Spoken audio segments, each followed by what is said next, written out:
Hi hello வணக்கம் மக்களே. இன்னைக்கு ஒரு சூப்பரான சினிமா நியூஸ் தான் உங்களை பார்க்க வந்திருக்கேன். அஜித் AK63 படத்தோட அப்டேட் தாங்க வந்திருக்கு. என்ன அப்டேட்னு கேக்குறீங்களா?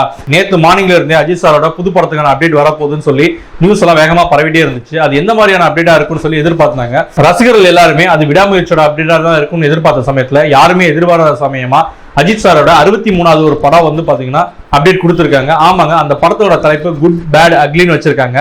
இதெல்லாம் நல்லபடியா தான் இருக்கு. ஒரு பக்கம் அஜித்தோட ரசிகர்கள் வந்து பாத்தீங்கன்னா தெரிக்க விட்டுட்டு இருக்காங்க. ஆனா ஒரு ஜெனரல் ஆடியன்ஸா டைட்டில் பார்க்கும்போது கொஞ்சம் சுமாரா தாங்க இருக்கு. இன்னொரு விஷயம், அஜித் சாரை வச்சு இயக்குறதுக்கு நிறைய பேர் காத்துக்கிட்டு இருக்காங்க. ஏன் அவரு ஆதி கூட போயிருக்காருங்கிறதே ஒரு ஆச்சரியமா தான் இருக்கு. இந்த ஆதி கூட கண்டினியூவா தொடர்வாரா, இல்ல இடையில எப்படி விக்னேஷன் கூட ஒரு படம் அனௌன்ஸ் பண்ணிட்டு இல்ல அப்படின்னு சொல்லி மறுபடியும் மாத்துறாங்களே, அது மாதிரி எதுவும் மாத்துவாரான்னு தெரியல.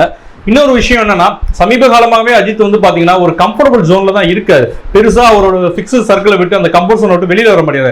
அவரோட கடைசி 10 படங்கள்ல மேக்ஸிமம் அவர் ஒர்க் பண்ணதே 2 டைரக்டர்ஸ் தான். ஒரு பக்கம் சிறுத்தை சிவா, இன்னொரு பக்கம் H. வினோத், இவங்க கூட தான் ஒர்க் பண்ணிட்டு இருக்காரு. இப்போ மகிழ் திருமேனி கூட இணைஞ்சிருக்காரு. இப்போ கூட பாருங்க, நேர்கொண்ட பார்வையில அவர் கூட ஒர்க் பண்ண ஆதி கூட தான் அவர் இணைஞ்சிருக்காரு. இது மறுபடியும் அவர் ஒரு கம்ஃபர்ட் ஜோன்லயே வச்சிருக்கோம் தான் தோணுது. ஏன்னா நல்ல கதைகளையோ நல்ல டேரக்டரை தேடி அவர் போக மாட்டேங்கிறாரு. அப்படியே டேரக்டர் யாராவது வந்தாலும் இவருடைய கம்ஃபர்ட் ஜோனுக்கு அவரை வேலை வாங்குறாரு அப்படின்னு தான் தோணுது. H. வினோத்தே இருக்கட்டும், அவருடைய தீரன் அதிகாரம் 1 இருக்கட்டும், சதுரங்க வேட்டையா இருக்கட்டும், அவருடைய ஒரு ஒரிஜினல் வெர்ஷன், அவருடைய ஒர்க்கிங் ஸ்டைல் நல்லா இருந்துச்சு. பட் அவர் அஜித் கிட்ட வரும்போது அந்த நேர்கொண்ட பார்வையா இருக்கட்டும், வலிமையா இருக்கட்டும், துணிவா இருக்கட்டும், பட் வந்து அது முழுக்க முழுக்க அஜித்துக்கு எழுதுன மாதிரி அஜித்தோட படமா தான் இருந்துச்சே தவிர அது டேரக்டர் H. வினோத் படமா இல்ல. இப்ப கூட ஆதிக் ரவிச்சந்திரன் வந்து பெருசா ஒன்னும் பர்ஃபெக்டான டேரக்டர், பெரிய ஹிட் கொடுத்த டேரக்டர்லாம் இல்ல. த்ரிஷாலா நயன்தாரா ஆல்மோஸ்ட் ஒரு அடல்ட் படம். அதுக்கடுத்து வந்து பாத்தீங்கன்னா சிம்பு சாரை வச்சு பாத்தீங்கன்னா ட்ரிபிள் ஏ, அன்பானவன் அசராதன் அடங்காதவன் படம் எடுத்தாரு. அது எப்படி பிளாப் ஆனிச்சு, சிம்பு சார் கேரியரே எப்படி க்ளோஸ் பண்ணி விட்டுச்சுன்னு யாருக்கும் தெரியாம இல்ல. அதுக்கடுத்து பாத்தீங்கன்னா பகீரான ஒரு படம் பகிரங்கமா எடுத்திருந்தாரு. நம்மளாலதான் உட்காந்து பார்க்க முடியல, அந்த அளவுக்கு கொடூரமா இருந்துச்சு. இதுல ஏதோ தப்பி பொழிச்சது வந்து பாத்தீங்கன்னா விஷால் மட்டும்தான். ஏதோ அதுவும் விஷால் பொழைச்சது காரணமே எஜ்ஜே சூர்யாவோட நடிப்பு மட்டும் தான். படத்துலயும் அந்த படத்துலயும் பெருசா ஒன்றும் சீன்ஸ் எல்லாம் இல்ல.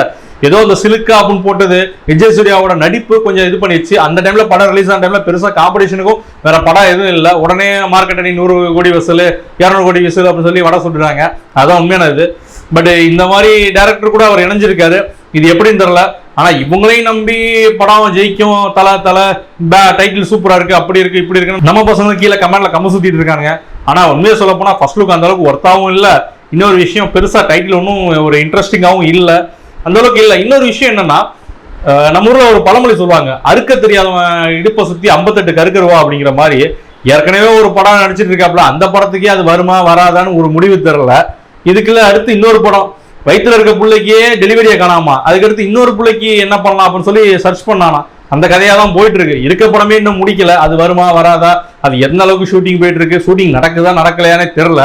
இதுல இன்னொரு படம், அந்த படம் வந்து 2025 பொங்கலுக்கு வரும்னு இருக்காங்க. இதெல்லாம் நடக்க போகுதா, இல்ல விக்னேஷ் சிவன் மாதிரி இவரு மாத்தப்பட போறாரா, வேற டைரக்டர் போக போறாரா, மகிழ் திருமணியோட ஒர்க் பிடிச்சி போய் அவரே மறுபடியும் 2வது படம் எடுக்க சொல்ல போறாரெல்லாம் தெரியல. அஜித் நினைக்கிறது அவருக்கே தான் வெளிச்சம். ஏன்னா அவர் படம் நடிக்கிற மாதிரி தெரியல. ஏதோ சீசனுக்கு வந்து போற வேடந்தாங்கல் போற மாதிரி அப்பப்போ வராப்புல, படம் நடிக்கிறாப்புல, நினைச்சா பைக் எடுத்துட்டு ஊர் சுத்த கிளம்பிடுறாப்புல, என்னமோ அவருக்கு தான் வெளிச்சம். எனிவே, இது போன்ற சினிமா செய்திகளுக்கு தொடர்ந்து நம்மளுடைய பேஜ்ல இணைஞ்சிருங்க. இந்த வீடியோ பிடிச்சிருந்தா லைக் பண்ணுங்க, கமெண்ட் பண்ணுங்க, ஷேர் பண்ணுங்க. நன்றி, வணக்கம்.